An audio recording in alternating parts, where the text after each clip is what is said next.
English version, Mathematics Class 5, Chapter 5, Number 12. We 1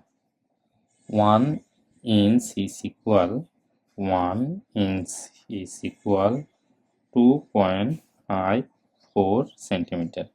How many centimeter equal in 8.5 inch?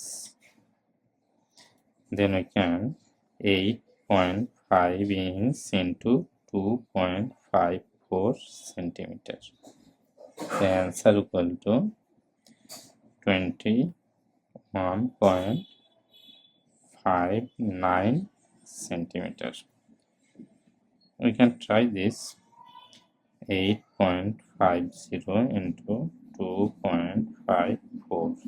Okay, 4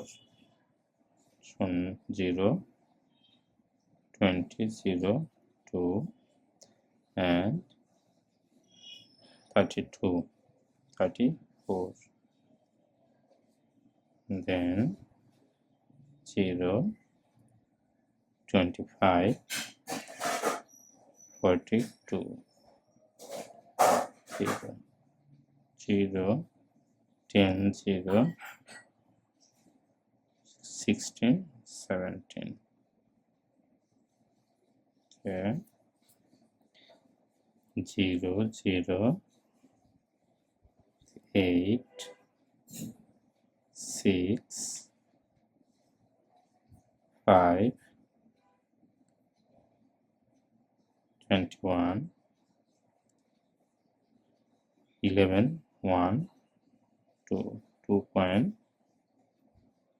2.21.59 is answer. Answer equal to 21.58. Okay.